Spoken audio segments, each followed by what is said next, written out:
This is an open message to police, to the military, to TSA, Homeland Security, and to members of every other enforcement arm of the government. I know that most of you chose the life in uniform because you love your country, because you believed in what that uniform stood for, because you genuinely wanted to serve and protect. But I also know that deep down inside, you sense that something has gone terribly wrong. You've watched with the rest of us as elected officials have legislated our constitutional rights away piece by piece. You've watched as the state's surveillance apparatus has expanded like a cancer through the heart of the nation. And you've seen the corruption that's become more blatant with every passing year. I can understand why you haven't wanted to acknowledge the implications of what you're witnessing. To face the reality of what's happening would mean admitting that you've been betrayed. And it would mean coming to terms with the fact that you are working for criminals. I don't envy your position. I know your job depends on following orders. I know you have families to support and bills to pay. And I know if you stand up, you could lose everything. But what you need to understand is that continuing to submit to unconstitutional and immoral orders will not protect you from what's coming. You may tell yourself that you can draw your line in the sand later, that there's a certain point where you'll say no. But in reality, you crossed the line a long time ago. You are standing on the wrong side of history right now. You are already participating in the destruction of this country, in the trampling of our rights, of your children's rights, and your grandchildren's rights. You are the enforcement arm of a criminal enterprise. You are a servant of a rapidly expanding police state, and you do have a choice. I'm not telling you this to condemn you. I'm telling you this because we, the people, desperately need you to take a stand. We desperately need you to have the courage to face your commanding officers and tell them no. I didn't sign up for this. No, this isn't right. No, I will not obey these unlawful orders. You took an oath to defend the Constitution against all enemies, foreign and domestic. It's time to start taking that oath seriously. Why are you hurting these people? It doesn't make any sense. It doesn't make any sense. Why do you sleep at night? There is no honor in this. There is no honor in this. There is no honor in this, man.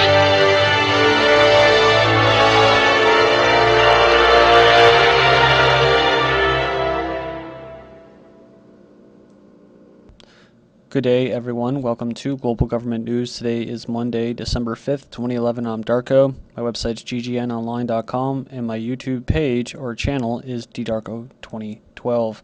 Okay, this is the last video for today. Thank you for joining me.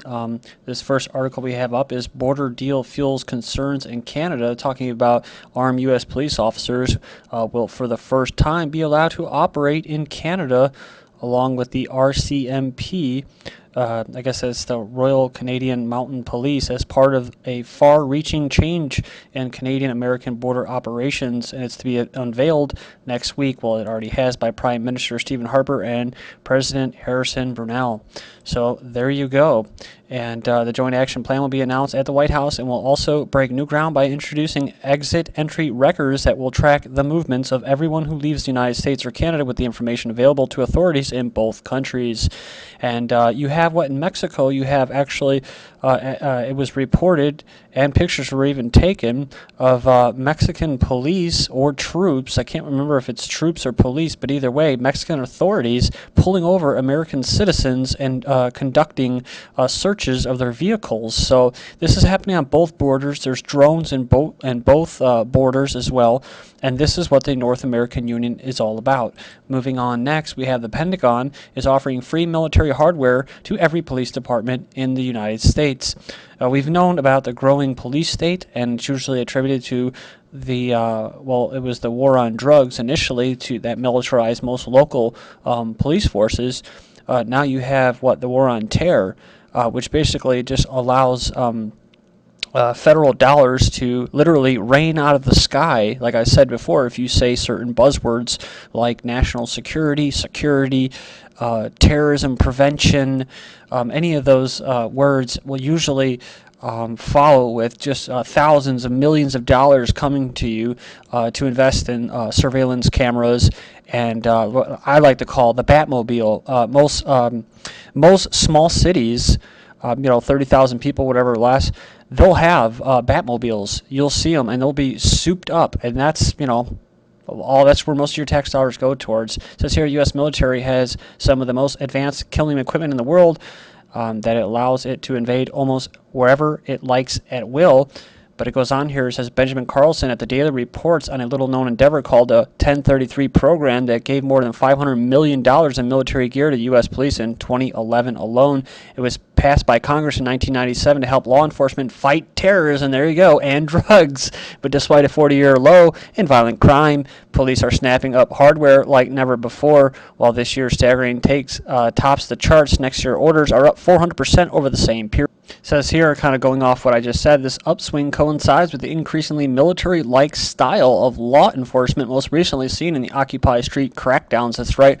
Remember down in Florida in that they were rolling out a tank for about 5 protesters. The U.S. is sending 4 of these state-of-the-art destroyers to join the contested European missile shield. Talking about despite chest-pounding Russian protests, the U.S. is moving ahead with plans to install a missile defense shield to protect NATO European territory, that's right, in Turkey, and has committed 4 of its 60 Arleigh-Burke-class destroyers to sit off the coast of Spain. Wow, and then they have fleets off the coast of Syria, and Russia also have ships off the coast of Syria as well, and there are all of the different types of weapons and that, Tomahawks and Mark 32s, just to name a few. You can go in there and check that out. Links will be posted in YouTube's video description. Is the war on terror a complete hoax? Paul Craig Roberts reveals how social engineers infected America with mass paranoia. And it goes on here and it says, look around you. Do you see any terrorists, any, quote, towelheads aiming guns at your family, already walking around with a vest full of explosives in the United States? It says, have you ever seen a TSA catch a terrorist at the airport? Have you ever heard of the FBI halting a terrorist plot that they didn't fabricate, plan, and carry out themselves? All the terror plots are stopped by the FBI, are on record, planned, and carried out by the FBI themselves. Seriously, clear the cobwebs out of your head for a moment and think logically, where are all these terrorists that we're supposed to be afraid of and give up all our rights? You can move on to this article as well. FBI entrapment tactics questioned in the web of phony terror plots and paid informants. And it goes in there, it says Dave Williams might have made some bad choices in his life that ultimately led to some jail time, but his greatest crime seems to have been manufactured by an overzealous federal agency looking to make some sort of progress in the war on. Then we have, speaking in Paris, Napolitano's focus is, quote, lone wolf terrorism. Remember that interview with Wolf Blitzer and Barack Obama in the work shed? And it goes in here and says, yesterday, Napolitano and Eric Holder, the Attorney General, met with their counterparts from Britain, France, Germany, Italy, Poland, Spain to discuss issues of points of cooperation in fighting terrorism. Primary objective of Napolitano's focus on this trip was to successfully renegotiate a security agreement between the U.S. and European Union regarding the sharing of passenger data, explaining that, quote, lone wolf terrorists are persons who act as individuals rather than members of a large terror network or believers in grand conspiracy. Napolitano suggested that we need to keep these dangerous travelers from reaching the United States.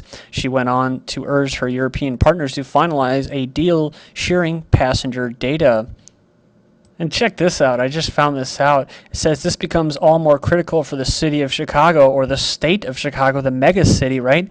And Mayor Rahm Emanuel, who I don't even think was really voted in, who will host 2 international summits, the G8 and the NATO summit, during the same week in May 2012. God, man, I can't wait for that. Both meetings will bring the most powerful political, economic world leaders to the Windy City, gearing up for the massive security challenge. Chicago Police Commissioner has started to create a new counterterrorism unit, which is expected to be operational by the end of the year, and which, of course, will never leave. It will never go away. U.S. agents launder Mexican profits of drug cartels. That's right. U.S. agents, federal agents, launder Mexican profits of drug cartels. And remember this, I mentioned American banks high on drug money, how a whistleblower blew the lid off Wachovia-Drug cartel money laundering scheme. It says here, a fraud investigator helped expose a shocking world of multi-billion-dollar drug laundering by American banks and the surprising lack of oversight by the feds.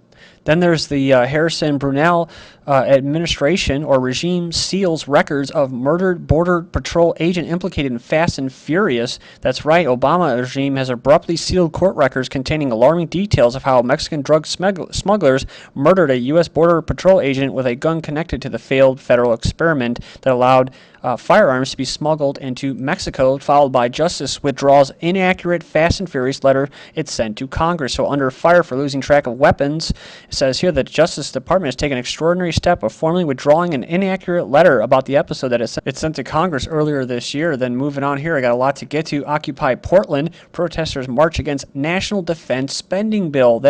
Now, the first thing I thought was, they're going to put this out there, right? Oh, they're against the defense spending bill. It's too much money, right? We gotta stop the wars. You can be abducted and detained for an indefinite amount of time, and then they're also allowing the torturing bill to continue. So that's what they're really marching for. But it does go in here and it talks about how the protesters are actually more concerned about the indefinite detention, and then they go on there and just start watering the story down with police interviewing the protesters and asking them, so what are you guys going to do? What are your plans? How long are you going to hold out for? So moving on, Wisconsin governor wants protesters to pay for the security. And then moving on here, UK Olympic security costs soar over $1.6 billion. That's just the security. That's not even the cost of hosting the Olympics, and that's going to be paid by people who are losing their pensions and who are now having to wear wrist and have to stay at home instead of going to get actual care at a hospital because of austerity cuts, because they didn't manage their money right? No, it's because the bankers stole a shitload of money, and now, you got to suffer. 5-year-old cuffed, charged with battery on cop, and it goes in here and says 5-year-old Michael Davis, who attended Rio Calaveras Elementary of Stockton, has a behavioral problem. According to his mother, he's been medically diagnosed with ADHD. And it goes on here, says school officials, in an attempt to change Michael's behavior, wanted him to meet with the school's police officer. An attempt, a local media report said, to scare him straight. Only when Michael and the police lieutenant, met in the room in the school, the meeting didn't go well. Michael, the cop, said in his report, he pushed my hand away in the batting motion and pushed papers off the table and kicked me right in the knee. So when the boy wouldn't calm down, the officer zip-tied his hands and feet and hauled him off to the nearby psychiatric hospital in the back of the squad car, all without calling Michael's mom or dad. It gets worse. Michael was officially charged with battery of a police officer. The kid's 5 years old. Remember, I covered this in the last set of videos about clamping down on children. And it says here, 85, and I'm not saying that they shouldn't be responsible for their actions, but what they're doing is a totally different nefarious plan. 85-year-old woman may sue TSA after being strip searched at JFK Airport. Then we have 13-year-old handcuffed and arrested for burping in class. That's right. Hauled off to juvenile detention for burping in class, according to a civil rights lawsuit filed against the Albuquerque public school principal. So moving on here, we have internet has become a surveillance machine, says Assange. And then we have busted secret app on millions of phones, logs, key taps, and Android app developers published what he says is conclusive proof that millions of smartphones are secretly monitoring the key presses, geographic locations, and receive messages its users. Next up, we have We Are Not Bad People, says Khmer Rouge, accused of 1.7 million killings in the 1970s. And look at this, on the side of Pol Pot and the Khmer Rouge, U.S. supports Khmer Rouge. That's right. And you had Zbig Brzezinski, our man, breaking it down for you. Then next up, we have how microchip jerseys are changing hockey fans' experience, and the sheeple are actually happy. It gives them a sense of unity that they're wearing RFID chips. Schools tracking students like they're criminals or animals, and they also are going to begin microchipping students, but that was in 2008. Intelligent t-shirts, you got to be stupid to wear them in the hospital to track their movements, and all patients in the UK are to be barcoded by 2013. Next up, alcohol substitute that avoids drunkenness and hangovers in development, which sounds eerily similar to what Brave New World Soma is also the name given to a hangover-free hallucinatory drug widely consumed in the Aldous Huxley novel Brave New World. So as South Africa ponders sex education for 10-year-olds, and they do it here in the United States as well for 6-year-olds, South Africa, birth control for men, and then UN launches plan to accelerate male circumcision in Africa. And we know that's for what? Population control. Will divorce increase your chances of early death? Well, being a child of divorce and also being single could help lead to premature death. Church may have to offer gay weddings if Cameron's plans go ahead, and in Supreme Court, New York City ban on after-school worship services stands. And then it was me or him, the first female soldier to kill in combat. Then we have stressed out and angry how the modern female boss became a bold. LGBT advocates urge ABC's Work It to be respectful of all gender identity. Students suspended after suicide of gay New York teen. That's like a drill instructor being arrested after a recruit commits suicide.